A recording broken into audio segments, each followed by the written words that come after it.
Well, hello everyone. Welcome to our international workshop and good afternoon from Brazil. My name is Daniel Moura. I am a researcher of the Structuralist Development Macroeconomics Research Group. And now we are starting our special session titled Culture, Heritage and Regional Development. So tourism is one of the sectors of the economy that can contribute to maintenance of areas with native vegetation and other sustainable uses. In addition, it values the local culture. In this session, we will present the case of Pirinópolis, a well-known city in Brazil and mainly in our region of Brasilia. We will broadcast two videos. The first one is a presentation about Pirenópolis with its many aspects. And the second one is a presentation about the traditions of Pirenópolis. You will watch the event called Cavalhada, a kind of play with the fight between the Christian army and the Moors. There will also be presented the Passion of Christ, processions, and the Folia do Divino Espírito Santo, titled as An Intangible Cultural Heritage of Brazil since 1819. Okay, so I asked Danielle, our assistant, to broadcast the first video and enjoy it.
Get to know Pirenópolis.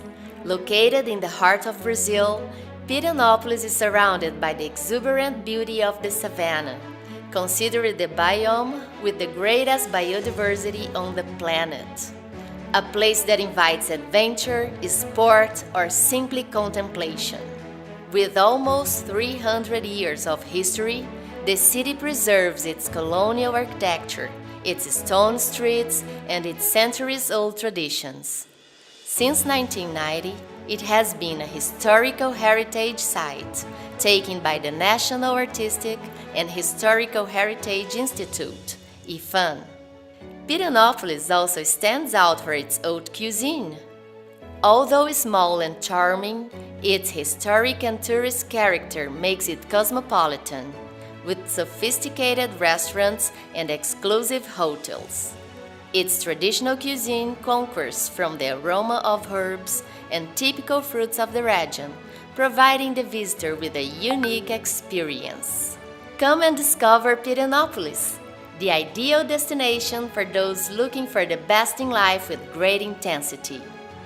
Pirenópolis, a small wonder in the heart of Brazil.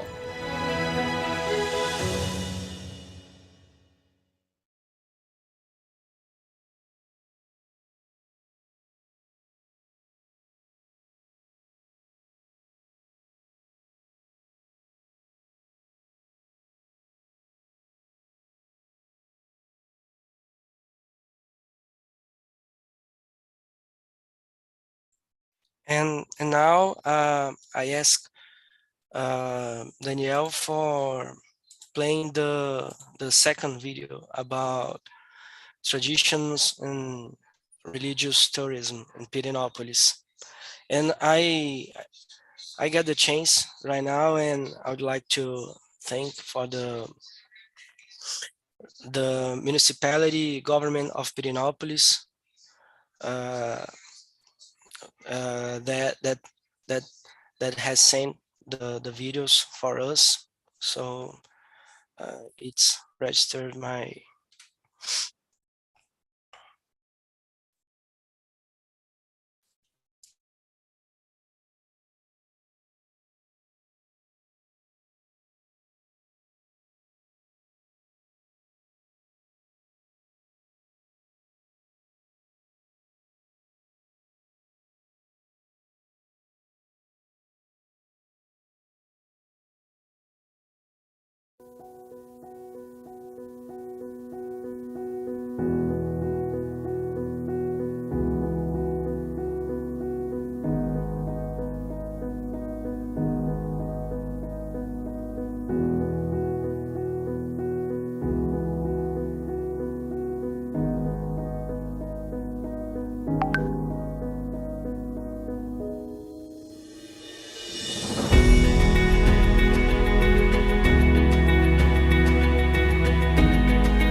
Okay, thanks, Danielle.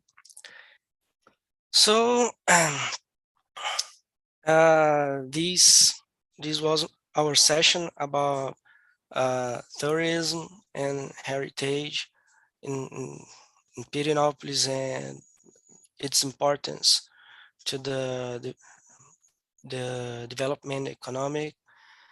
So now I'm going to finish this session, and we will have another little uh, break with music, and pretty soon we are returning with the next session with the French Agency of Development.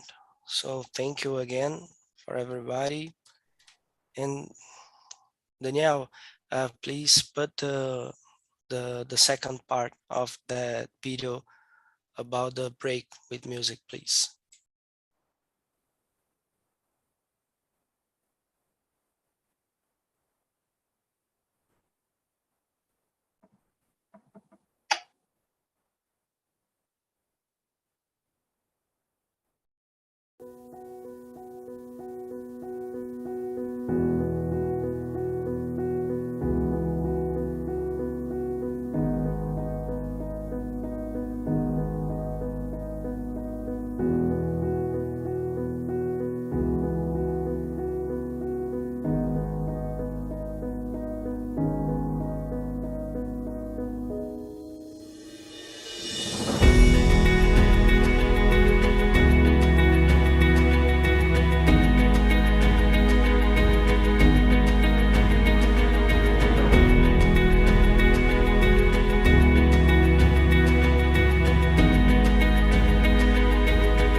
Entrei, pode cancelar a música.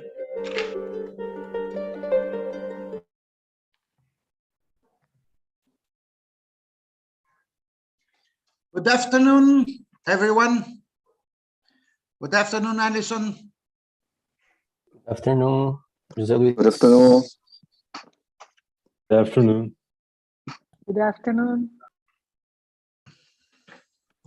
So, Alison spoke to me that the order of presentation will be a little altered. Alison will speak first, then Guilherme Magacho, and then Fernando, isn't it? Okay.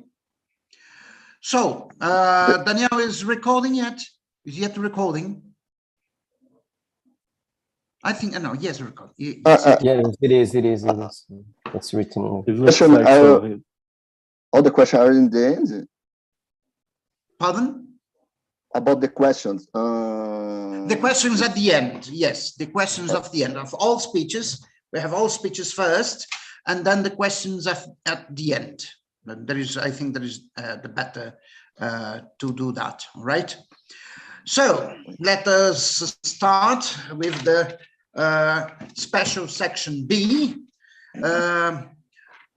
section sponsored by the French Development Agence, Agence Française du Développement. I have to be grateful to my former student, Alison, to have organized and make contact with all the persons of the French Agency of Development in order to have this special section today. I think that the presence of the AFED on this workshop is very important. And I think that we will be a good time for us to exchange ideas and for the AFED to also to promote its development, its financing for development of sustainable development policies, right? So, Alison, when you want to start, the audience is yours. Thank you. Good afternoon to all participants, to Professor José Oreiro. I'm immensely grateful for the invitation made by Professor Oreiro for this workshop. It's provided us with an opportunity to share some day-to-day experience on what they were on make projects aimed to sustainable development it's actually like. In fact, I would like to tell a short story.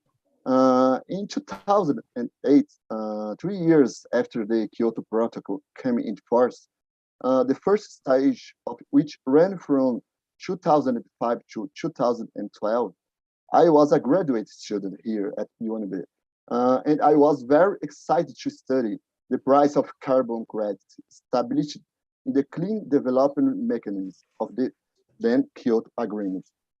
At that time, I was delighted with the proposed solution. Was it subject using marketing model such as flexible mechanisms, for example, to achieve the expected goals? In other words, I looked at that possibility and saw in my perception and then solutions and economic fundamentals being put in practice. I thought that it would be impossible for the idea not to work. It was the perfect deal, especially because the agreement was signed by more than 175 countries, ratified by 55 countries, which represented at the time more than 55% of greenhouse gas emissions. But unfortunately, the Kyoto Protocol did not achieve the success that we all hoped for at that time. Regardless of the reason, the problem continued and the solution would have to be even more rigorous. As after all, time passed and the problem grew bigger. According to some researchers and academics, the high rigors adopted by some developed countries and the compensation measures, such as the purchase of carbon credit, for example, are precisely what may have been the reason for the failure of the Kyoto Agreement. In other words, it is at this point that we realize the enormous gap there is between economic models and political designs developed and proposed in university, and their success when put in practice. On the other hand, in 2016, came in force the Paris Agreement, which was also approved and ratified by more than 195 countries. Among them, those responsible for more than 55% of the greenhouse gas emissions. The difference between the Kyoto and Paris Agreement is that in addition to being more rigorous, the Paris Agreement established goals and efforts which concern all countries, and they are no longer concentrated among the developed ones. Developed countries, in turn, would provide financial, technical, and technological support for underdeveloped countries. To this end, the European Union, for example, has proposed financial aid to developing countries regarding programs designed to contribute to climate change.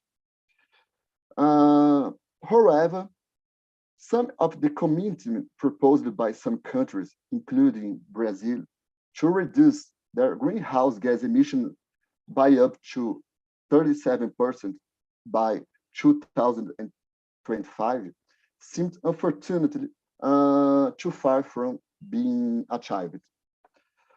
Finally, there is still the 2030 Agenda signed in 2005 by the UN member states, which created 70 sustainable development goals involving social, economic, and environmental development.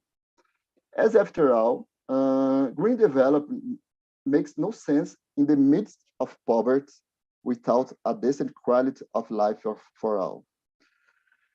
Therefore, it becomes evident how much of a challenge it is to implement green development or sustainable development. This could raise the idea that This is due to the fact that there is no need to think of a world in which the growth of country is based on sustainable development. Also, there is no climate change, inequality, etc. But, and perhaps paradoxically, it is evident that most countries agree to set goals for climate stability and sustainable development, something easily seen by the numbers of signatures to the agreements such as Kyoto, Paris, and Agenda 2030, named earlier.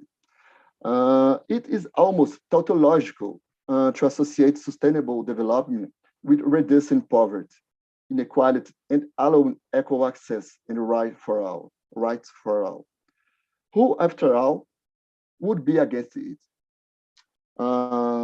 It is a concept so accepted that today there is a paradox when we sense a movement of the private sector toward a kind of gourmetization of green development. Because today it is well seen for a rich person to ride a Tesla and say that they are not polluting because they do not use fossil fuel, or someone who buy environmental friendly clothes, bag, etc. This could be a good thing if it were not for the sad fact that it is increasing inequality in the world even more, not only financially, but also in terms of sustainability, which will have future consequences. Of course, it is very difficult to deal with social inequality and a sustainable development models at the same time. And we, at the AFD, are very aware of this when we develop projects in place where there is a lack of basic good for the population, where the public sector itself also lacks knowledge to implement sustainable projects at medium and long term. As it is prioritized meeting more basic needs for everyday life. In addition, it is also difficult to deal with the general idea that everything that involves sustainable development is expensive or inefficient. It is not considered in an environment that is already social and economically developing. But there are not, and I said earlier, exclusive. It is a matter of seeking innovative solutions aimed towards this unique and specific objective. In other words, instead of thinking that there is no way to align sustainable development without first find a solution for social inequality, we need to increase effort to demonstrate that the two things can work together. It could also be that it is simple, a matter of choice or priorities. Is it reasonable to spend billions of dollars on weapons and wars, for example, and say that global warming does not exist? There is no way to argue that a war will reduce social inequality and increase life expenses. That would be absurd, and the very least support, and at the very least, supporting sustainable development is supporting the improvement of the population's life. Well, more is needed. More presence of the state in looking for better solutions that give the entire population access to sustainable way in everyday life, in public transport, in expanding access to water or sewage, the constructions of popular house, in garbage collection, among others. It is a constant search for a smarter way, not necessarily more expensive, but efficient, to what already exists. It is to play a planning and guidance role, efficient and not just executing state. To achieve this stage, a state must be qualified, leave its passive position to seek constant partnerships with all other sectors of society, national and international, to find intelligent solutions to provide sustainable development. Plus, there must be a constant exchange of experience, after all. We live in an integrated, globalized world whose information and knowledge are easily transferred. In other words, it is not necessary to discover the wheel again, but to study and be willing to learn from those who have already found solutions and adapting them to the local reality. The fact is that there must be constant will and actions for find new solutions. The AFPD know this very well because as a French public body with more than 80 years of experience, and now focus on supporting the implementation of the Paris Agreement and the Agenda 2030, have a lot to teach and learn about the reality faced at the end of the line, that is, in the implementation of sustainable development projects. And we can say without any doubt, it is a huge challenge, but it is possible and it is a reality. Sometimes the challenge of changing managers' way of thinking, the way of working with another type of solution is much greater than carrying out a whole sustainable development project. Doing things different is painful because it makes people come out of their comfort zone. That is a fact. That is why events like this one are very, very important, because from the exchange of knowledge can arise innovative ideas that could be able to help a little more, even if only marginally, to implement sustainable development. If everyone did their part, we will succeed to achieving the expected. It is very important that everyone here demonstrate not only what went wrong, but also the difficulty and solution as a way to overcome this lack of priority of governments in implementing sustainable models. And as my colleague will demonstrate, synergy between practice and theories is essential, possible. One needs the other. Since we are pursuing the same objective, we can count on the AFD experience for the journey. Thank you. Well, thanks, Alison. So without further delongs, I will invite Guilherme Magacho. He told me that he had another meeting after that. So after Guilherme Magacho speaks, we can open for questions from the audience or for the people that is inside the room. Guilherme Magacho, thanks to have accepted the invitation of the Structuralist Development Macroeconomics Research Group, and the audience is yours. Thank you very much, Luis, for the invitation. Alison as well for the invitation. I'm very happy to be here, and I truly believe in the purpose of the group. I follow you, and it's like very interesting work that we're doing. And it's very good to take part, even if it is a little part, but it's take part of this construction, this work that you're building together. I'm sharing the screen here. Okay, are you seeing it? Yes. Okay, I changed a little bit the name of the topic. The idea is the same because I want to do a little bit more broad for you to see, understand a little bit what we are doing here at the GEM cell, which is like the macroeconomic modeling cell at the AFD, which I think talks very closely with the things that you're doing. So that's why I changed a little bit to show a little bit more on what we're doing and a little bit less on the results, because I have to, of course, like we have time, so we have to change a little bit what to show, but it's more explanatory than going deep into the results. But afterwards I can send the papers, we can keep in touch, because I think it's very interesting, this cooperation. Well, these, I don't know if this is not going forward. Okay, yeah.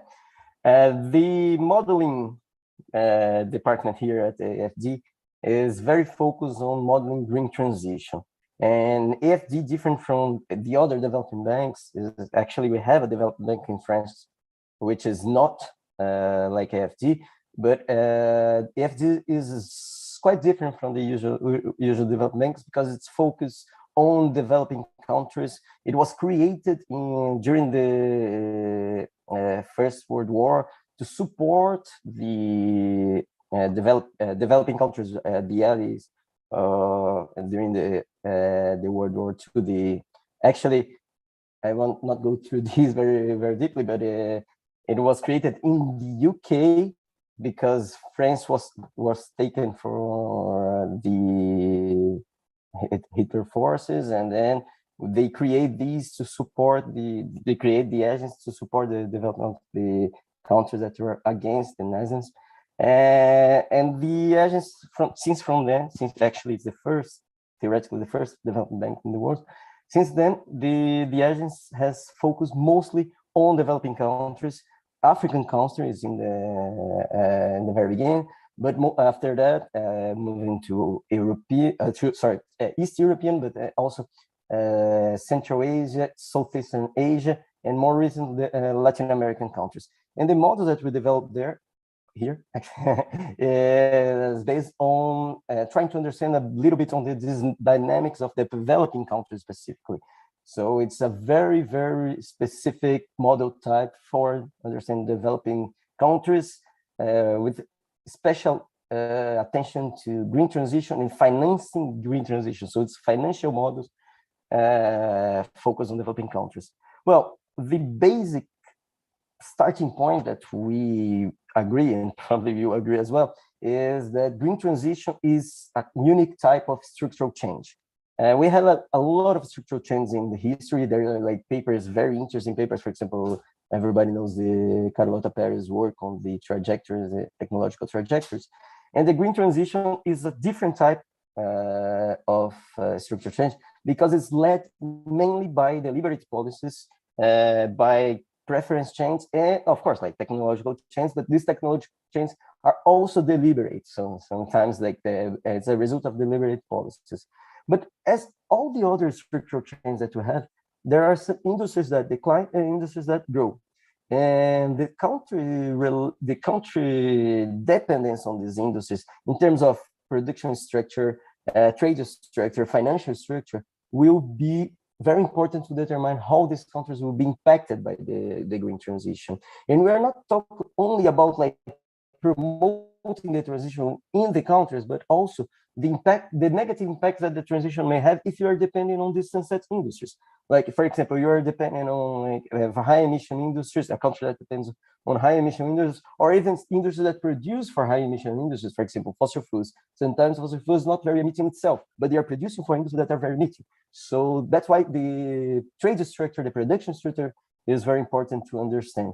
And our idea is to create models, create tools, more generally than models. So models is one of the tools that we have, is to understand, to create these models to understand these dynamics, to understand how countries will be impacted.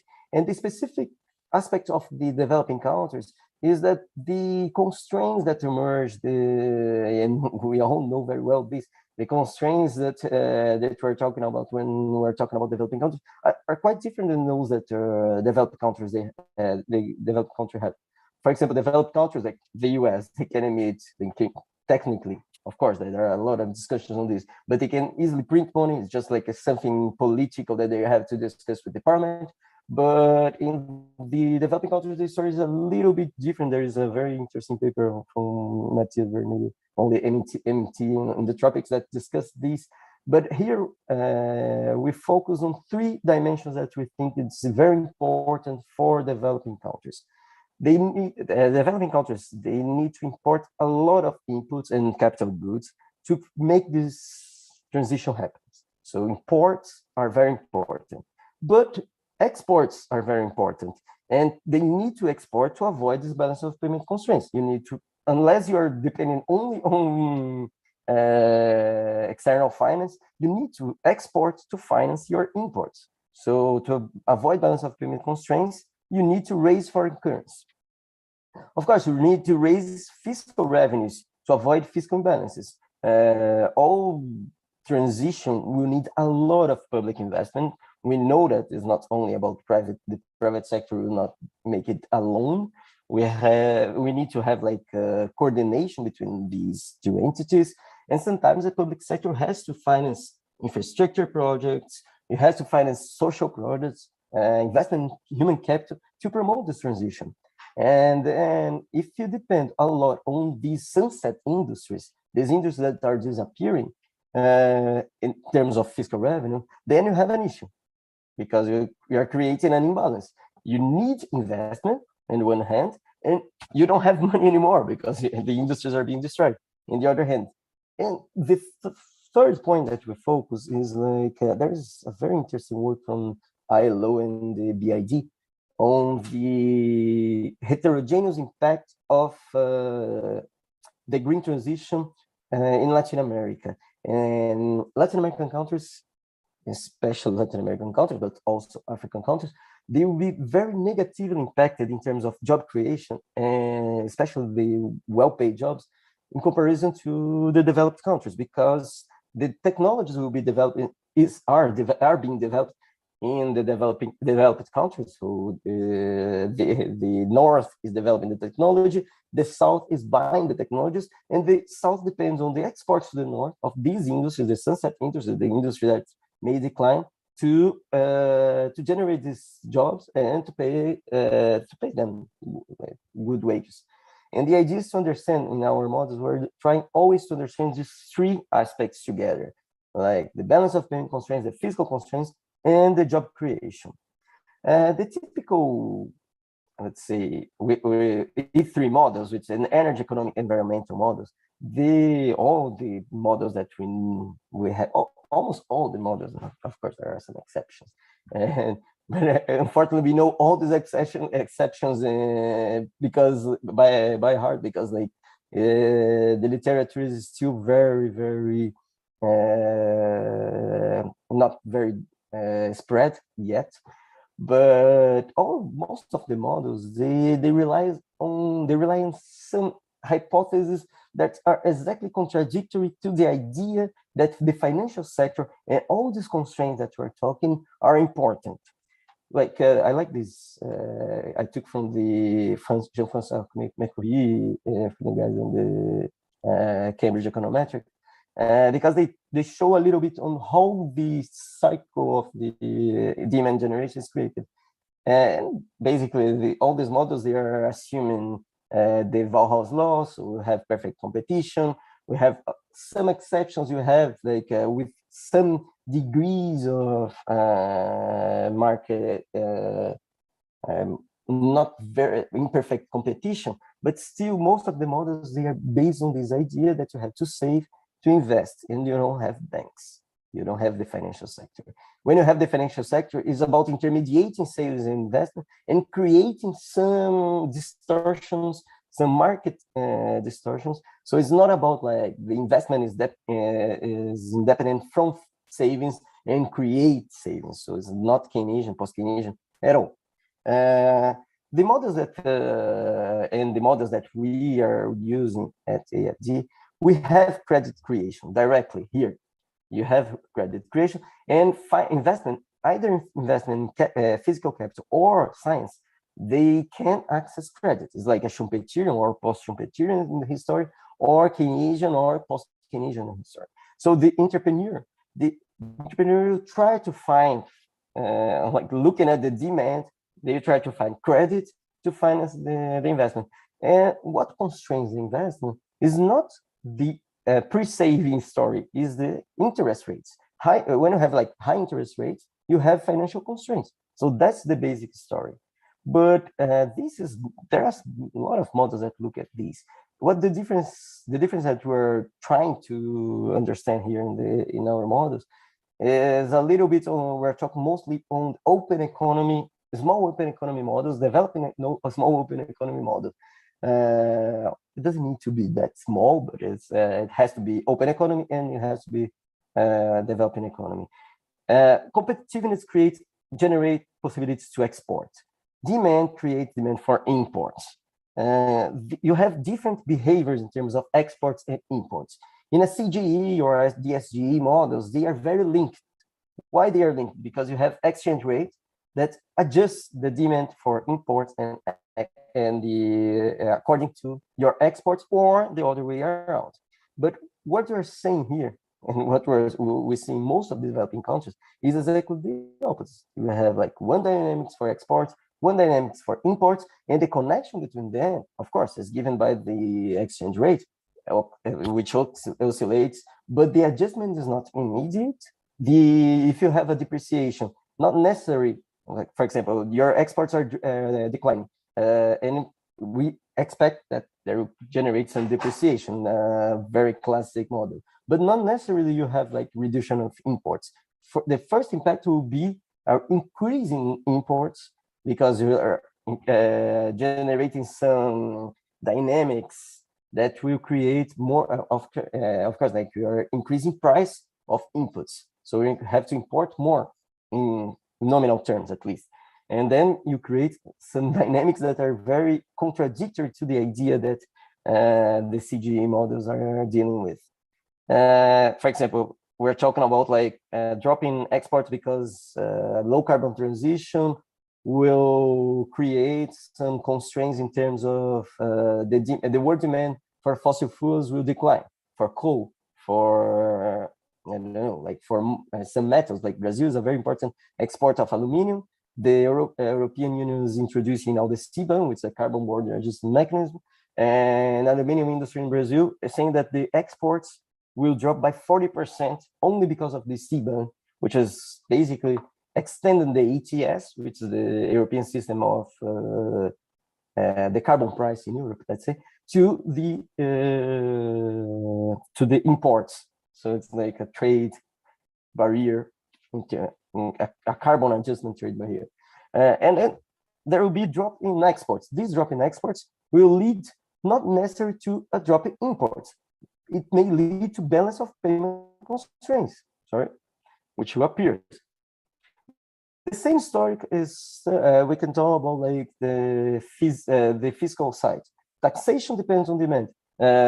Government spending is based on production. You're producing, or you have mostly it's like elastic to the production, while taxation is more elastic to demand. Well, the same story. If you had a drop in tax revenues due to, for example, a shock in the world demand, then you can some reduction on the fiscal side, some constraints, some balance on the fiscal side may lead to some problems. And what we're saying, what we're discussing, the credit creation, the credit constraints in developing countries come mainly from these aspects, not exactly from the technical, the classic aspects that we are used to talk about in the Keynesian framework, the post-Keynesian framework, the classic post-Keynesian framework. Of course, there are a long literature that discuss these dynamics, these different dynamics, but the constraints come from these aspects. And the models that we're doing are looking at these, and also, of course, like the consequences in terms of wage, employment, and of course, like the income distribution. There are other aspects as more like technical ones. We use in our model continuous time instead of discrete time, which is very different from the CGE and the SGE models, and actually very different from most of the post-Keynesian stock and flow consistent models. Why we are using the continuous time model? Because we're trying to understand this equilibrium, and this equilibrium is purely we're trying to discuss the adjustment process. In a CGE and the SGE, you're always in equilibrium. So it's every single period is a maximization period. And here, what we want to see is exactly how the disequilibrium takes place and how one variable adjusts to the other if it is faster or slower. So the adjustment process will lead to imbalances that can constrain the transition itself. Sometimes that's the main issue that you see. The transition cannot take place because of the constraints generated by this disequilibrium. And also, we're talking about a financial a model that that you have like the financial side and the real side. Financial variables are like very high frequency. You have high frequency data. You cannot talk about like adjustment finance taking place in 1 year, 1 month. Financial side, the financial variable, the financial adjustment or the disequilibrium finance, they are very, very, very fast. They happen in like seconds. So it has to be continuous. Of course, the real variables will just like take more time to adjust, but they also can be understood in continuous time. I'm just taking one example here. Like we are talking about exchange rate dynamics. This is exchange rate dynamics. We model the exchange rate dynamics as a function of the demand and the supply of foreign currency.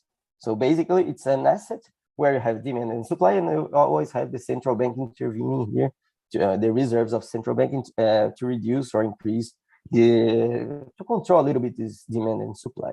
Well, we're talking about in the demand side, imports, interest rates, markup, bank markups, the spread. This is the lending from firms and households, dividends paying for the rest of the world, because you have FDI on one side, you have dividends being paid. Bonds interest rate, because there are bonds in domestic currency and foreign currency that are owned by domestic or foreign, owned by foreign investors. And of course, all these dynamics are in the demand of foreign currency. You have the fiscal, the financial side of the capital accounts, let's say, and the current account side. And the supply is the same story. You have bonds, you have FDI, you have loans, direct loans from firms, you have exports. So it's like, when you're talking about the dynamics of exchange rate, we are talking about like a lot of things which have different dynamics, different, like, for example, the interest rates of the central banks sometimes is take 44, in the case of Brazil, 45 days to the adjustment take place. It's completely different from the bonds, the long-term interest rates, which is completely different from, for example, the electricity sector, where the adjustment takes place, like take years and years for the adjustment takes place. So we cannot talk about like equilibrium, and you cannot talk about the same dynamics in terms of time. So that's why we use continuous time. We have like these 4 models as the most important ones for now. We are starting new ones. The Colombian one is looking at the national determined contributions of the country, trying to understand if it's feasible or not. The Moroccan and Tunisian projects are looking more hydric stress, like water stress, because they are countries that the main ecological issues that they are facing now is that they are exporting, basically they are exporting water to Europe. Of course, it's not water, physically water, but you have tomatoes, which is basically water. You have like different types of fruits, cereals, which is basically water. And the exports are generating the constraints, the ecological constraints itself. And the Brazilian model was the pilot model, and I will talk a little bit about the Brazilian model. I just like I will pass through this because in the Brazilian model, it's a structural model. We have like 3 sectors. Of course, like it's a model. We are trying to understand the dynamics, and we are trying to understand it from a multi-sectoral perspective. But we cannot have like infinite sectors. First, because we don't have data for that. Second, because sometimes we need to focus on the sectors that are interesting for the narrative that we want to discuss. In the case of Brazil, it is an energy transition model. So what we're looking at biofuel, which is of course like the biofuel is producing renewable fuel, oil and gas, electricity, of course the electricity sector itself, which sometimes they use hydroelectric from renewable source from hydroelectric. Sometimes they can use oil and gas. We have agriculture, the electric goods, which like a capital goods producing electric, the demand for electrification will determine the demand for electrical machinery, and you have all the other goods in one sector only, which is, of course, it's a simplification, but at least it's a simplification that we have to deal with, because otherwise it will be quite complicated to have a model. The model now has like more than 500 equations with this simplification. So it's a little bit complicated because we have the financial and the product side, we have all the interrelation between sectors, we have all the interrelation between assets, which is quite complicated. And in the case of Brazil, we also have, of course, we need to have like this. We have a developing bank, which provides subsidized funds for specific sectors according to the policy. Of course, like the starting point is the same, thinking about like the focus of the development bank is to develop the renewable technologies, but of course it's like it's something that we have to deal with. And of course, we need to think about energy consumption, and there is a very important path dependence in the model, because you decide your investment if it is in renewable or no renewable. Actually, it's not only the investments of firms, but also what the durable consumption goods. So the consumers also consume electricity or oil, gas, and or biofuel. Of course, the biofuel is more important here, but mainly gas. Well, this is the Brazilian model. We consider as a structural model because you have different behavior equations for every single sector. So, for example, the prices in agriculture are taken, they are price takers, they are exporting mostly commodities. Oil and gas, they are price taker. Biofuel, the price is determined by the dynamics of oil and gas. Electricity is the government that determines the price according to, and actually the government also determines the investment according to the expected GDP. So they are trying to, if you have a shock in GDP, which start growing very fast, you can have some imbalances. And the expectations are also formed based on different dynamics. You have the electric goods and the other sectors, which are price makers in a very classic Keynesian style, where you have markup, you have unit cost, and then you have markup. And here, of course, you're just like you're looking at the world prices, and your price will be like exactly the same as the world price, with the plus some transport and sales margins. Well, besides looking at the dynamics of the model, besides looking at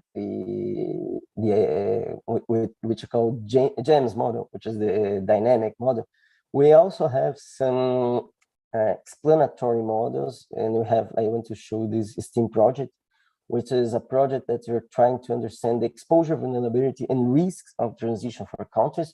So before we have a model where we have like the dynamics of a specific countries, they are very specific country model. And here we're trying to understand what are the dynamics for specific countries, for specific regions, and what are the consequences. For example, we are creating here, we have like a scenario of low carbon transition. Exactly the same thing that we were saying before. Industries that has a very high CO2 equivalent emission intensity are those that are the sunset industries. They are, of course, fossil fuels, metals, cement. Cement is a very important one. Sometimes people forget them. Aluminum and electricity. Of course, electricity from fossil fuels, not all types of electricity, especially electricity from oil and from coal. And then we understand, so let's say we looking at these scenarios, we look at countries' dependence on these industries in different dimensions, the three dimensions that we're talking about before. External dimensions measured by the capacity of the country to raise foreign currency, which is basically the exports discounted by the imports necessary to produce these exports. So we are using here the hybrid multi-regional input-output matrices to calculate this. You have fiscal dimension, calculate the dependence of the countries in terms of the fiscal revenue. and of course, the socioeconomics and so many others, many other dynamics that we think as important. So the dependence of a country, we understand as the exposure of the country. Of course, some countries depend a lot on these industries, but the sensitivity to the shocks will be different. For example, if I have a lot of reserves, the external constraints will take more time to appear. For example, China has a very high dependence on sunset industries, but of course they are not vulnerable. Why they are not vulnerable? Because they have basically half of the reserves in the world. I don't know if it's exactly half of the reserves, but they have like most of the reserves in the world. They calculate the most important reserves in the world. And the social protection coverage, for example, in terms of the socioeconomic exposure, if you are dependent on these industries to generate jobs, to pay wages, but you have a social protection coverage which is not that bad, you are less vulnerable. And of course, besides the vulnerability, countries can adapt to change. Countries can, for example, in the case of China, they can easily move, not easily, but they can more easily than most of the other countries move from fossil fuels to green industries. Of course, it's completely different because they produce the technology, they produce the solar voltaic panels, they produce the aeolic, I forgot the name of this thing that the machinery necessary for producing aeolic energy. Well, and they have much more capacity to adapt than most of the other countries. So the risk, let's say, they are facing in terms of the low carbon transition is not one-to-one to their dependence, and it's not one-to-one to their sensitivity. We use the input-output matrices. We call these environmental input-output matrices. Why? Because first, we can understand all these variables here. Now we are just focused on GHG emissions, which here. But for producing something, you need land, water, energy, you need minerals, and you can understand the dynamics of the economies in terms of the dependence of land. If you have if you have for example, Japan, I think they don't have land enough to produce all their needs. It's a land constraint. Or in the case of Brazil, deforestation is very related to the land use. Water is very important for most of the Central North Africa and Central Asian countries. Energy, you need energy to produce something. It depends on the type of energy you're producing. You need materials like minerals, ores, to produce something. And of course, all the production generates CO2 emissions. They generate a lot of residues, like wastes and emissions. And we can understand a little bit more on the dynamics of the economies based on these environmental input-output tables, the dependence of these economies on some specific goods, and how they are producing and generating emissions and wastes. And of course, the idea of input-output matrix is to understand not only the direct dependence, but also the indirect dependence. If you're exporting something that use inputs that use a lot of lands, but you're not using land in, for example, textile production, but you're using land for producing cotton. You're using water to produce cotton. And this is also included in the, when you're using the input-output matrices. This is only an example of these actually 5 products that are the products of the CBAN.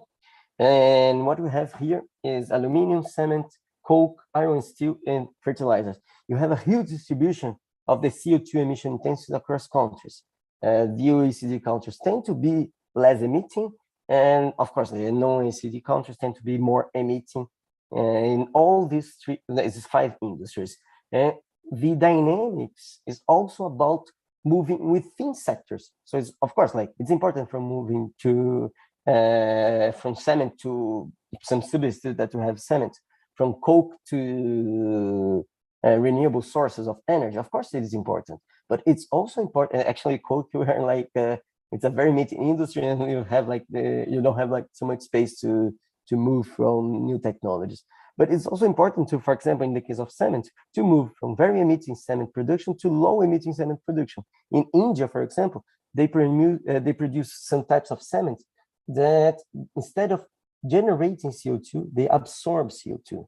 So of course, it's not only about the industry, it's not only a structural change from the perspective, like the clear perspective that we're moving from one industry to another, but also a structural change in terms of technology that you're adopting. And this is again a constraint for developing countries because they don't have access. Most of them don't have access to these technologies. Of course, like you're talking about India. India is a developing country and has access to these technologies, but it's a very India and China are probably the counter examples that proves the rule. So it's like, okay, it's those countries that are the exceptions.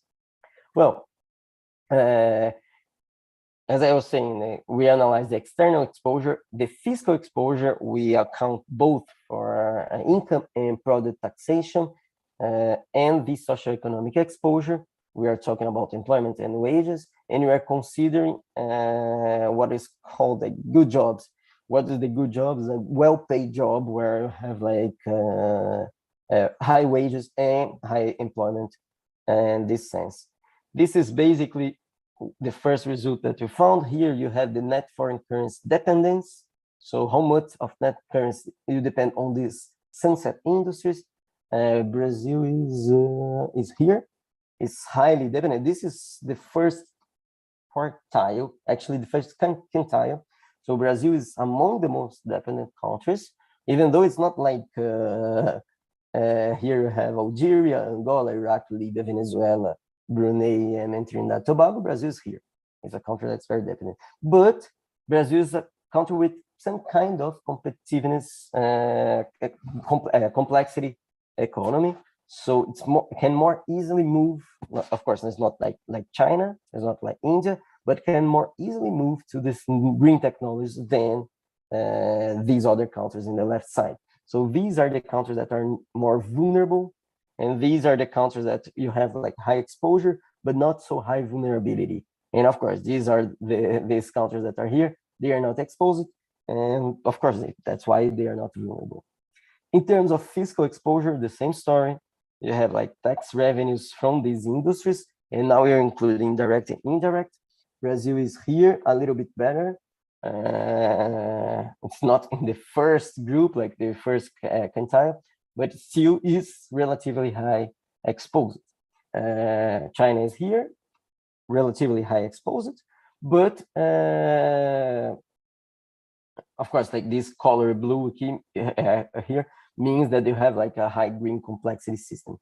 And in terms of the socioeconomic exposure, we have again here we have wage dependence. So the higher here, more you depend on these things to pay wages, and here you have employment. China is here, Brazil is here. They are very dependent in terms of wages, not that dependent in terms of employment, but still very high.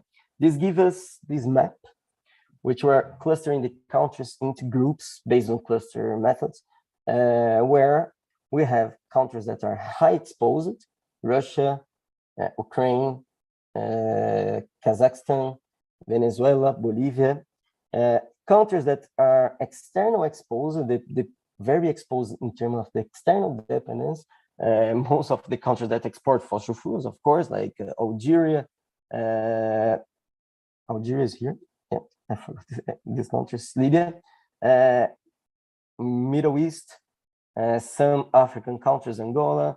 And of course, you have these countries that are the socioeconomic exposed countries. And Brazil is here, most of Latin America is here. You have India, China, but also some countries here in the Southeast Asia. What does it mean? It means that these countries, they have to look at these variables, they have to look at these, when you're thinking about low carbon transition, we are thinking about changing in world demand, changing in world dynamics, and these countries have to move away from these uses if they want to avoid socioeconomic crisis, because the price of petroleum will drop, or probably if it is not dropping, the investment will, the price of investment will increase a lot because the interest rate will increase. especially when we're talking about coal in the first moment, and then petroleum, and then gas in the third moment, but also other industries, aluminum, iron, steel, fertilizers, cement that we're talking about. And even if they are not stopping producing cement, you have to reinvest in your production process to reduce emissions, and this is very costly. Well, this is basically what we're doing. Sorry for taking more than expected time, but I'm trying to present a lot of things together, so let's say. Thank you very much. Okay, many thanks, Guilherme. So I will open for questions from the room. I think that we did not receive from the chat. So anyone who wants to make a question to Guilherme, please, can do it. Vladimir. Well, as the chair, I have some questions. I have noticed, based on your presentation, that the transition for a low carbon economy will have impact on the external constraints of countries like Brazil, so on and so forth. Mainly in the case of Brazil, the great source of CO2 emissions are related to agriculture. You know, the production of soybeans and meat, they are the main reason for illegal deforestation of Amazon forest. And at the same time, these activities are the basic source of the Dutch disease. That is the central concern of neodevelopmentalism. Well, in the neodevelopmentalism, an economic policy that can deal with the Dutch disease problem is to impose an export tax over primary goods. The export tax will stimulate the production and exportation of the primary goods, which, due to the extreme financialization of the exchange markets today, will probably produce devaluation of real exchange rate, and that will promote in the medium to the long run an increase in the manufacturing share and on the exports of manufacturing. Okay, so in order to make the transition to a low carbon economy, we have in Brazil to reduce the exports of soybeans and meat, basically. I can do it easily by the export tax.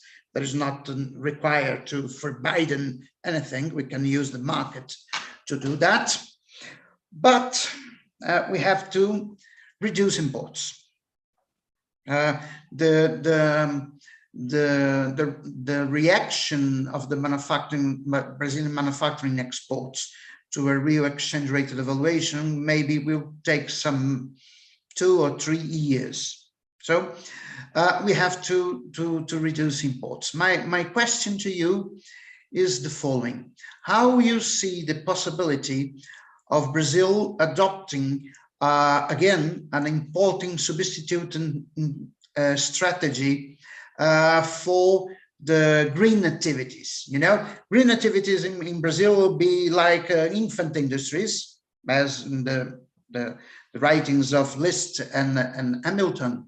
We saw, and as so far as I know, the rules of the World Trade Organization allowed the imposition of import taxes for example, environmental questions.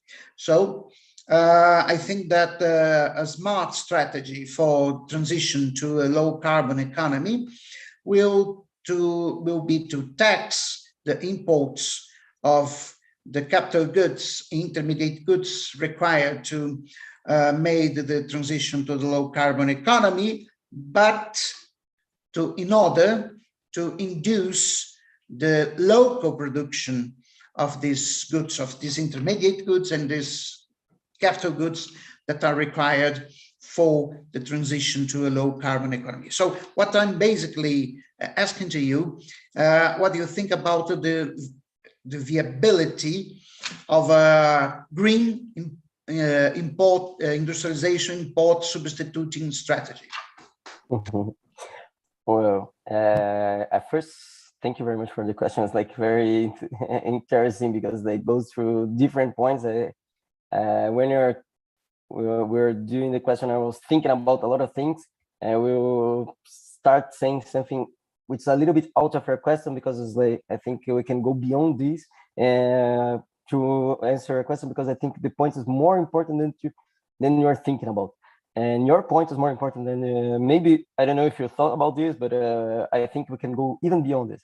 If you're thinking about like the CO2 emissions within a country, we are thinking about the CO2 emissions in the direct CO2 emissions or the indirect upstream CO2 emissions. So I completely agree with you that in this case, Brazil, the most emissions from Brazilian production comes from agriculture, especially methane emissions from cattle or some soy production, the things that we export, basically.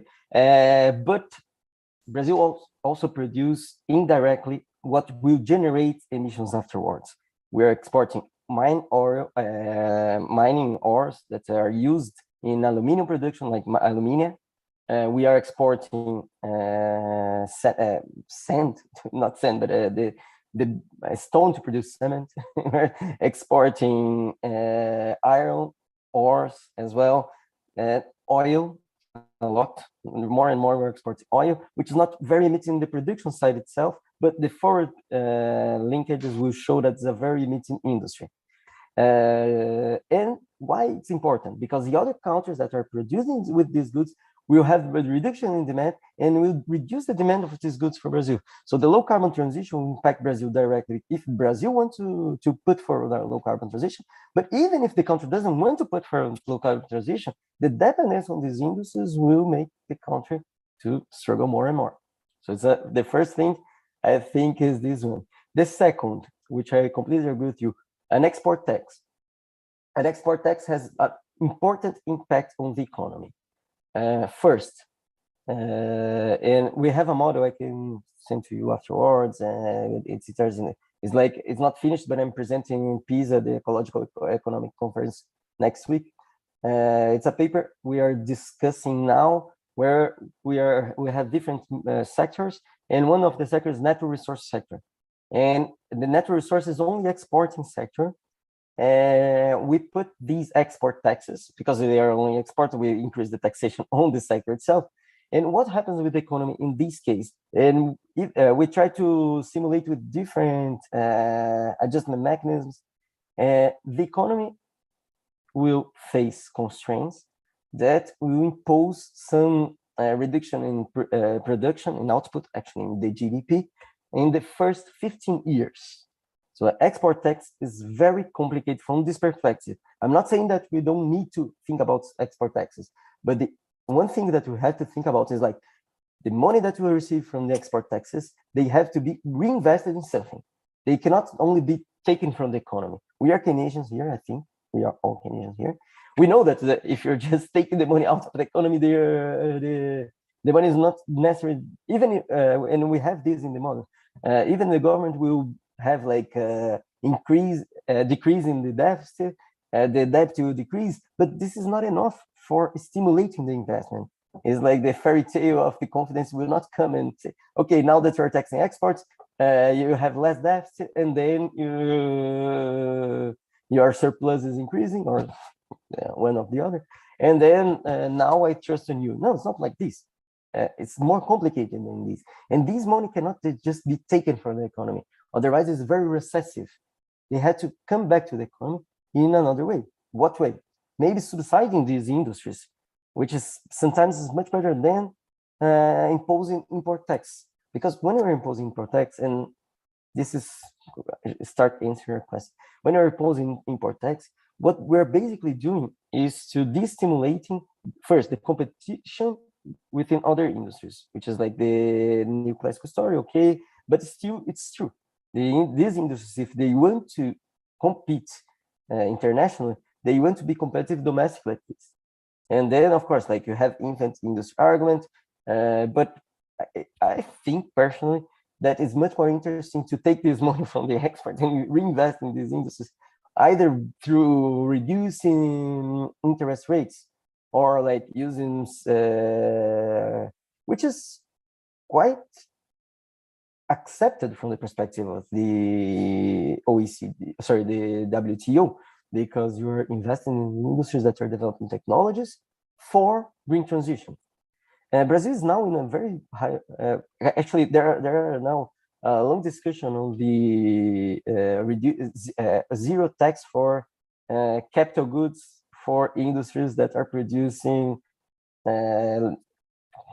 promoting the low carbon transition. And Brazil is completely out of this story. I agree that reducing to zero is completely insane, but increasing taxation, I think it can be more, again, complicated. Why? Because it's recessive again, unless you're taking this taxation and reinvest in the industry again. It is like, but it's not, I think it's better to do it with exports than with the, actually most of the countries that are exporting industries, export natural resources, they do something like this. And reinvest in the industries, the green industries. So we can think about methods of reducing the recessive impacts of taxation, because we need to think about this, especially because like if you're reducing your exports, you are imposing taxation on your exports, there will be a decrease of the profitability of the sector and probably decrease in investment in the sectors. And you are creating constraints from the demand side. Why? Because the interest rates tend to increase, depreciate, because you're not exporting. And then it becomes more expensive to invest even in the green industries. But when you're putting this money back in the economy and invest in these green industries, you are changing the story. You are like properly doing what Korea did in the industrialization process. Like you're using the subsidies for the taxation from the industry that you don't want to subsidize the industry that you want. So it's just about like a very Keynesian thing. Like you don't take the money out of the economy, because if you take the money out of the economy, it's very recessive. The taxation of imports, I think it's more complicated. I think it's a way of thinking these, but you have to be very, very cautious with the thing, with the imposing first enormous cost for those that are importing inputs to produce the machinery necessary for the transition. Sometimes inputs that we cannot produce with the necessary competition. And you are creating, even if it is a short-term thing, you are creating some important constraints for the investors in terms of the capacity of them to invest in new technologies, because they need access to demand to invest in these technologies. They need access to inputs. They need access to, actually more and more, they need access to the technologies that are being developed outside to produce the technologies inside. So you cannot create two markets, completely separate systems of markets where you have the domestic markets and the external markets. They must work together, especially in the case of Brazil, which is a country that exports a lot of these technological goods for South America, Central America, and most important, North America. Brazil is very important in terms of export of technological goods for the US and Canada. So you cannot think about like Brazil as the domestic market in Brazil is very important, yes, but the external market is for technological goods in Brazil is very, very important as well. But that's the thing, like I think it's easy to look at the first thing that you said on the export side than to look at the import side. Okay, we have more two questions that I hope that you have time to answer. I will make both together. The first question is by Edson Toledo. Guilherme, you think that the system of economic environmental accounting of 2012 by United Nations was a good improve in the framework to explore the relationships of environment and economy is the first question. And second question by Adalmir Marchetti. Is it possible to investigate the effects of the Paris Agreement on GDP production using the model? What would be these effects? I only ask you, Guilherme, to be brief, because I will say that I'm sorry for the first question. I will not enter on this because first, I'm not very expert on this, so I think I'm very sorry for not answering a question because I don't feel comfortable. I have read something on this, but I don't think it's enough for like producing something for saying something interesting. On the second question, the models allow us to understand a little bit what is the Paris Agreement. For example, the Colombia model that we're developing is exactly focused on this. The NDC is the National Domestic Contribution, which is what the Paris Agreement is based on.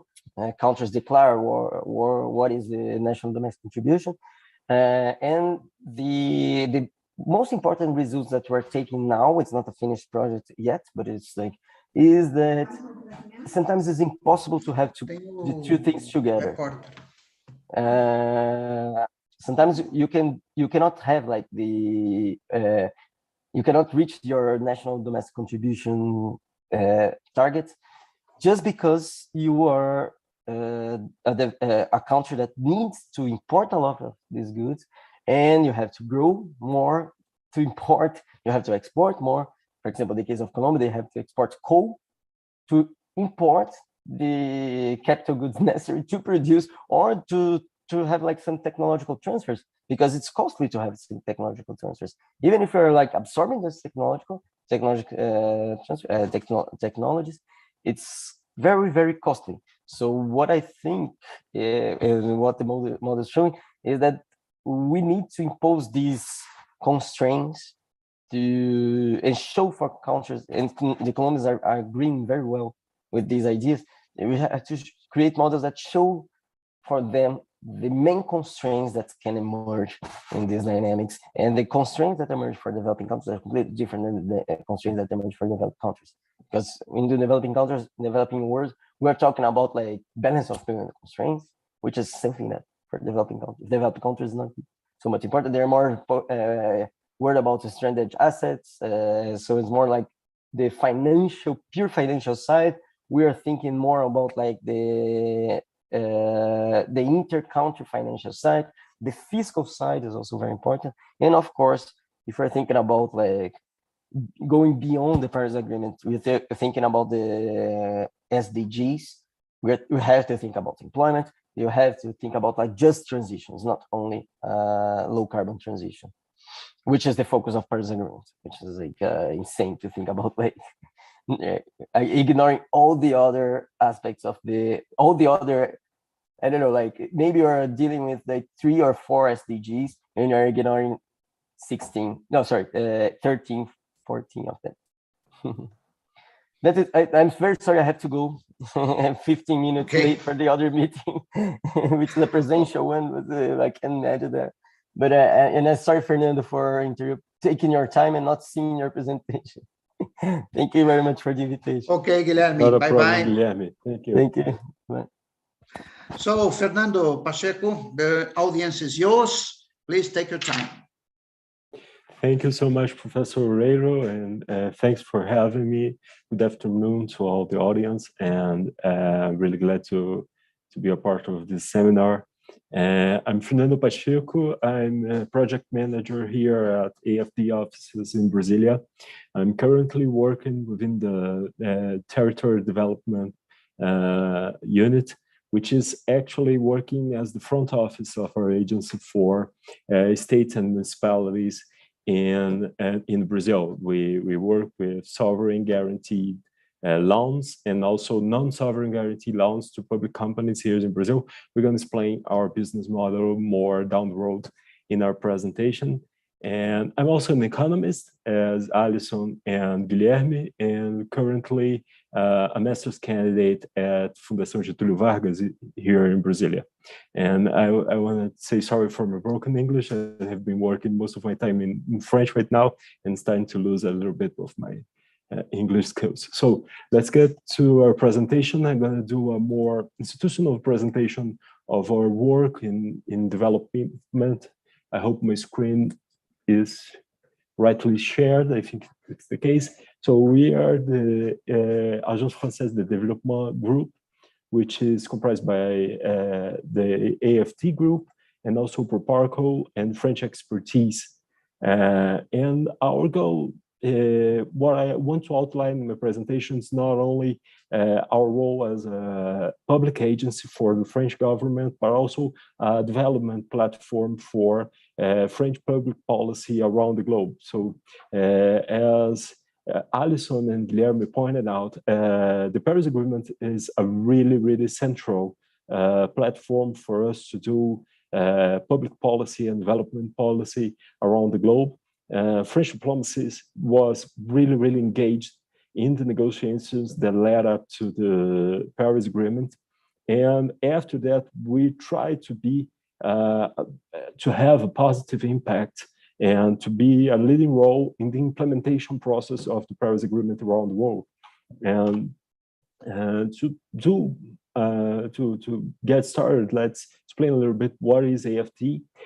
We are the French bilateral development policy platform, which is a solidarity organism, but also a financial institution for the French government around the world, working together with public agencies of our partner countries and as a tool to build a world in common, which is the definition of the French policy, international development policy, that means to finance projects and initiatives that will help most of vulnerable population to prevent crisis and build shared prosperity. And it's also a hub for cooperations. So we are not working alone as a public agency, but also within a network of other institutions that connect the European Commission and other European countries and the French enterprises and public agencies around the globe. Nowadays, we account for 2,500 staffers that are distributed to our 85 offices around the world. They are responsible for 109 countries. For example, here in Brasilia, we are the Southern Cone, the regional direction. We are responsible for Argentina, Brazil, and Paraguay. Nonetheless, we don't have many operations in Paraguay right now, but we still have some monitoring of older operations in Argentina and looking forward for Argentina's recovery from their degrading in sovereign debts to reboot operations in our offices that's still open in Buenos Aires. And we are a very diverse organization. We have over 80 nationalities working within our agents. I'm Brazilian, for instance, and we have people from around the world working in our offices. So we have a share of French nationals, obviously, but we tend to be a very diverse agency.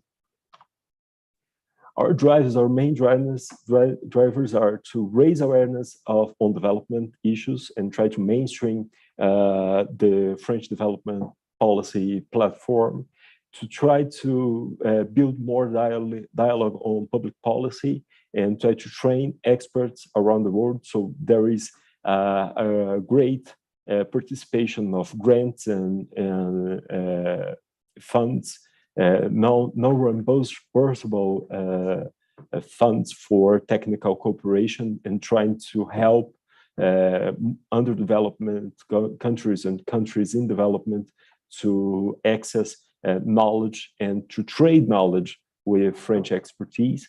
And the main goal, the main driver is finance through loans, through grants, and other kinds of financial structures and financial operations. We are now focusing on 6 transitions. The first one is demographic and social. We have a goal that we call 100% social inclusion loans, which means that all of our loan operations should have at least one link to social inclusion. We can't do loans that doesn't take into account social inclusiveness, energy, to build a path to low carbon and more sustainable energy, political and civic, trying to mainstream and foster initiatives that engage citizens in building policies, local and ecological, try to foster and strengthen local communities in order to make them policy drivers and policy builders around the world. And digital and technological, this is a really gaining importance right now here in our dialogue in Brazil, trying to support initiatives of open innovations and digital transition for governments, local governments mainly, and economical and financial, trying to put at the service of sustainable development, new models and products, financial products for the public agencies and public governments that are our partners here in the region. Talking a little bit about finances, here are some figures for our recent report, 2021 report. We have a sharp rise on our non-sovereign operations. Exclusively, we do non-sovereign operations exclusively for companies, public health companies. Here in Brazil, more remarkably, the water and sanitation companies, state or sanitation companies, because they have their own revenue. They are pretty much public health, but independent from the public budget. So they are eligible for our non-sovereign operations. So right now we have an outstanding loans for these companies on non-sovereign loans of over 5 billion euros. We have a strong commitment to Africa. We have a recent increase of more than 15% of our commitments to Africa.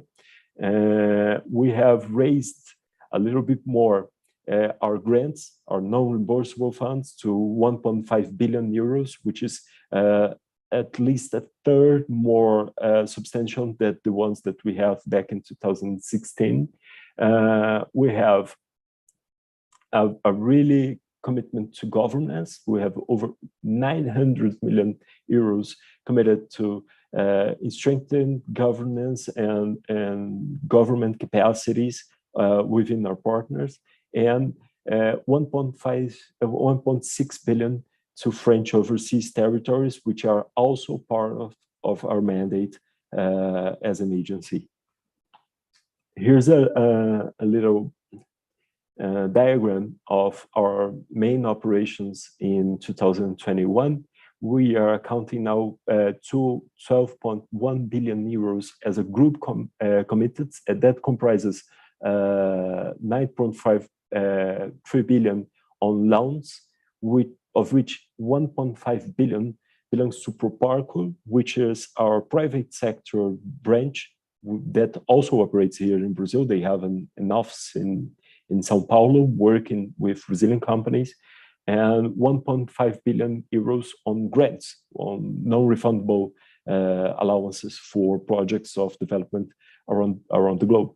And also 1.3 billion that are not loans or grants, that are spread around delegated funds, guarantees, which is a sector that we are trying to mainstream here in Brazil to our bank partners, many public banks in Brazil, trying to use our services as public guarantees, and equity investments as well.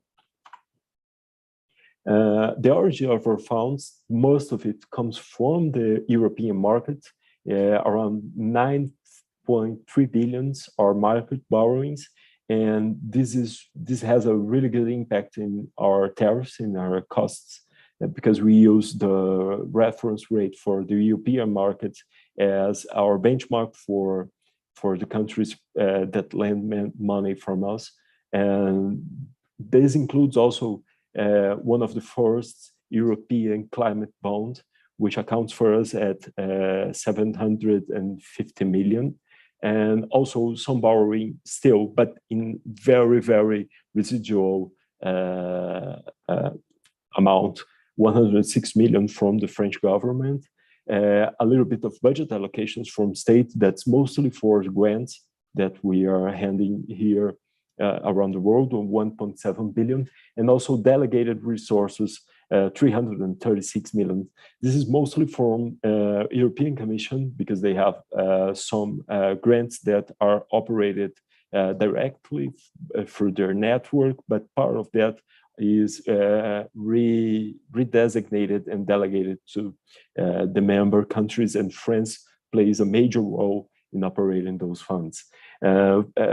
At the end of 2021, our balance sheet reached almost 42 billion euros, which resulted in a bottom line of 298 millions. There is also some bottom line for AFD. Nonetheless, the main goal of our tariffication and our cost policies is to not generate profit. We are a non-profit financial institution. So this is more a result of market fluctuations than as a goal for the agents. So it's more focused on sustainability and keeping the doors open. We work also as a technical and human platform. AFD, as I said before, is our main agency, which works exclusively with the public sector, but we also have Proparco, which works 100% with the private sector, not only with French enterprises around the world, but also with local enterprises, local companies that need support in development investment projects that are in line with our development policies, as to say, with the Paris Agreement, with social inclusion, with revenue generation. And in 2001, Proparco was able to approve 1.4 billion euros and 46 new projects, and some of them here in Brazil. We are working at Proparco. I can go into detail in the Q&A session. And also, and this is really recent, we are starting to integrate in our group French expertise. French expertise is the government agency for technical cooperation. They work exclusively with grants. It's 100% knowledge transfer from France to other countries and the other way around. And they're starting closely work within our group. This is really recent. It begins in the end of the last year, and we hope to the end of this year, the integration process will be completed. We are also a partnership-based platform. So we don't, as I said in the beginning, our main goal is not only to be a government agency, but also to operate in an ecosystem of cooperation and a platform for collaboration between countries and between other agents. So we work together really closely with the European Union, with the IDFC, with the Caisse de dépôt, that is the French state-owned bank, the private sector, as we are working closely together with Business France and with Proparco, and some civil society organizations, both in France and abroad, local governments, which are our main clients, some United Nations agencies. Remarkably, in Latin America, we have been able to establish good bridges with the UN system. And as we are doing today, universities and think tanks, and we are very grateful to be working together with UNB and Professor Oreiro, and also foundations and international donors like the Bill and Melinda Gates Foundation, EGECAN, and the German, Britain, and Japanese funds. One aspect of partnership that I want to make a stronger point is the IDFC, which is the finance club for international development, which has as members the most important development banks around the globe. BNDES is there, and currently is chaired by Mr. Remy Rio, which is our president right now. And he's going to be for the IDFC summer meeting, which will be held in Manaus this year, this Amazonic summer in I think in the last week of June.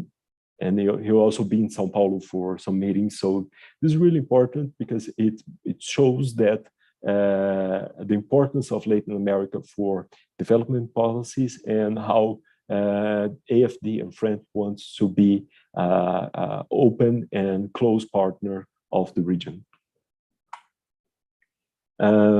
Talking about our beneficiaries a little bit, we are right now spread a little bit 50-50.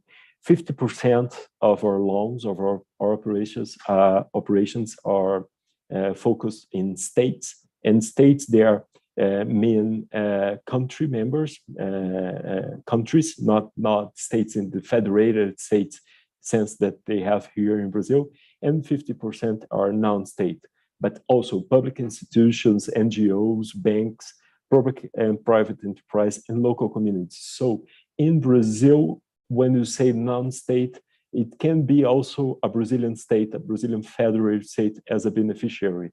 And states is more like a national government being a lender, a borrower directly. And always the aim, the main goal is to arrive to the people and try to foster public social inclusion. So this is a more outline of how our resources are distributed right now. Africa is still as the main destination of AFD grants and loans. It accounts for 43% of our operation, followed closely by Asia and East region, because we have like from the Middle East to Asia, we account as a only region for French diplomacy, which accounts for about a third of our operations. And right after that, there's Latin America, which is a little bit short of what it was in 2020, with 1.7 billion engagements in 2021. We had 2 billion in 2020, but there was a reason for the rise of Latin America in 2020, and I will explain it a little bit more further. And in the Latin American region, our goal is to address the common challenges of global climate change and the transition to low carbon and sustainable models, and try to strengthen social inclusion in one of the more unequal regions in the world, and to share innovations to help to foster new technologies and new policy approaches. AFD in Brazil, we have been here for over 15 years. We set office in Brazil in 2007, and we have an outstanding balance in around 2.9 billion euros, 52 projects, of which 72% are climate related. That doesn't mean directly aimed in climate mitigation or climate transition, but climate related. It can be adaptation, it can be resilience, it can be multiple ways in tackling the climate challenge. Right now, most of our loans are focused in municipalities, in cities, 65%, around 20% in energy, and 14% in water and sanitation. And we expect to balance a little bit more those quotas because we are right now prospecting multiple operations in the water and sanitation sectors. We are trying to help the Brazilian government right after the approval of the new framework for water and sanitation in the Brazilian Congress. They have very let us say, audacious goals of deserving most of Brazilian population with water and sanitation. Regarding the characteristics of our borrowers, 68% of them are states and municipalities, 17% of them are public banks, and 15% public companies. We draw a little map of our presence in Brazil. We had a goal of being more active in northeastern Brazil.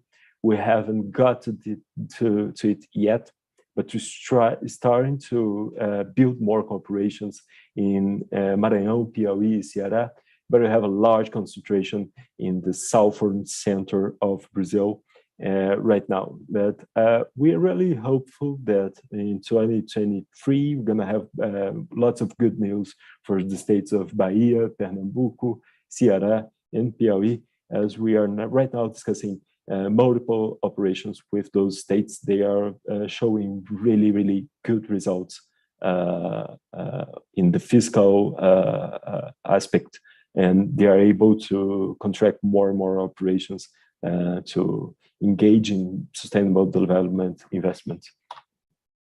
A few examples of the kind of operation we're doing right now. We have made a 36 million euros urban mobility project in Curitiba. Curitiba is one of the cities that serve as a role model for public transportation in Brazil and in the region of Latin America. And our project already benefits 30,000 passengers and 30% of the residents of Curitiba. We have also a project of modernization of the electric grids in Rio Grande do Sul, a project that was made with CEEE, which is the state-owned company, used to be the state-owned company of electricity of the Rio Grande do Sul, now privatized. And this is an example what the climate environment represents in Brazil. When we first did this loan, it was guaranteed by the state government, but in the middle of the amortization process, the company was privatized, and we had, as a borrower, a private entity, which is really new for us. And we had to require the payment in advance, very complicated negotiation, but with good results for the people at the end, because we have 1.5 million people that benefited from the investments that were made in CAAA. And also, we are closely together with the Regional Development Bank. We have made a very successful operation with BRDE, with the Extreme South Development Bank of Brazil. And it's a 50 million euro operations for new energy and renewable energy in the region. This is a model of business that we are trying to make more and more to work together with the regional development banks, because we can operate with them without using sovereign guarantee. So it's more swift, more quick way of concluding an operation, and we can deliver good tariffs even with the guarantees from the own bank. So here in a diagram on the financial models that we use, we have the usual model with the sovereign loan. We have a state or municipality that approaches us. They want to structure a financing program or backtracking of funds if it's a bank, and then they lend it to the beneficiaries. Or we can work with our non-sovereign funds, establish a credit line, as we did with the Development Bank of Minas Gerais, and they do direct loans to the beneficiaries, or even with a state public company as Kazan, which is the water and sanitation company of Santa Catarina, and they generate benefits directly to their customers and to the population of Santa Catarina. As I said, we are work really close with French diplomacy, and together with the Embassy of France, we have an action plan to finance the ecological transition and to keep our commitments as a group and the credibility of France around the globe. And also, we develop our own country strategy for each country we operate together with French expertise and the embassy.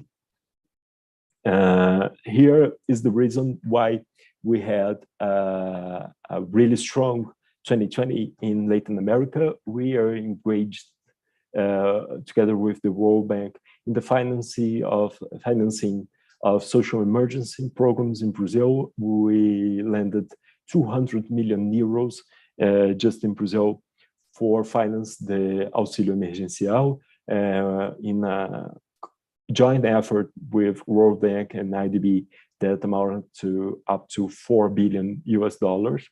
And also we landed grants of 1.2 million together with expertise friends to help in the efforts to curb the effects of the pandemic.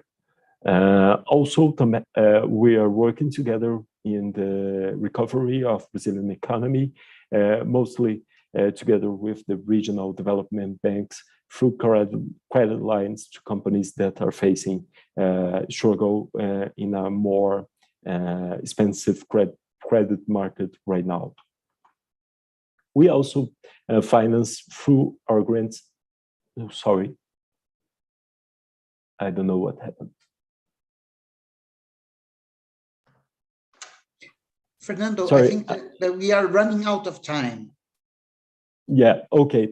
So I think my PowerPoint crashed, but to wrap it up, we are working also in knowledge production. We finance through our grants many studies and reports that serve as instruments of fostering development policies in Brazil and in this region. And once again, I want to say thank you from my side to Professor Oreiro, and I'm open to the questions of the audience. Thank you. Many thanks, Fernando. It's a pleasure to have you and your colleagues from the AFD on this workshop. This research group has almost 50 researchers of all over the world, from Brazil, Mexico, Argentina, Uruguay, United States, Spain, Italy. And so I think that in the near future, we can have very good relations in terms of research with the French Agency of Development. I have two questions for your colleague, Alison Peixoto. The first question is, what is the biggest challenge of talking about sustainable development with public managers? The second question is, what is the perception that Brazil, from the point of view of public managers, has on sustainable development?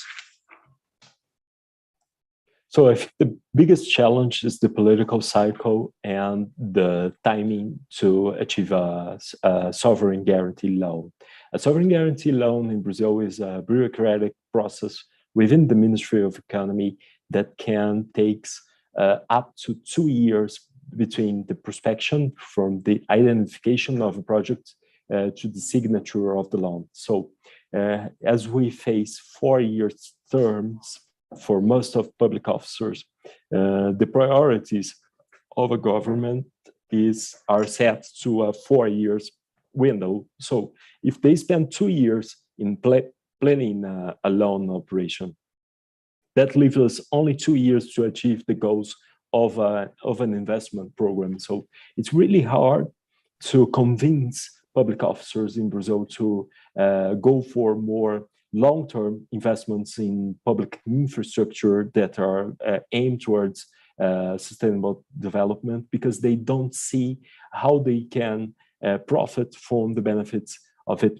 within their term windows. So this is one of the challenges. But on the bright side, more and more, we are having public officers, mainly in the Northeast region and in the public municipalities, that see the importance of the agendas that we are trying to mainstream, and we are achieving more and more engagement from them in this area. And the perception that Brazil has on sustainable development, I would say the answer will change a lot from administration to administration. It's a little bit clear that the view changed a lot in the central government in the recent years, in the last 7 years, let's say, towards a more, let us say, infrastructure biased approach, and a not very aligned version of sustainable development when we go to into dialogue with them.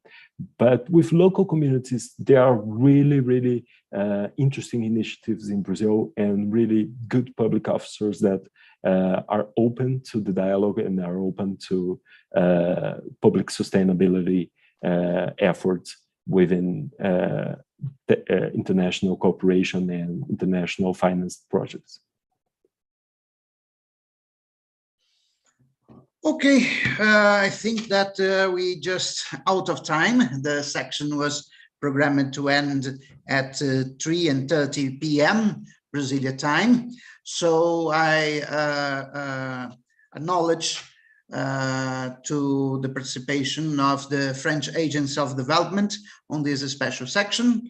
Acknowledge you, Fernando, for your presentation about the business plan of the AFD in Brazil and other countries, and invite you and our other guests for the section of tomorrow that will start on 10 o'clock a.m. With the keynote speaker of Professor Gambino, talking about monetary policy and climate change. So many thanks, and see you tomorrow, all right? Thank you, Professor. See you tomorrow. Bye-bye.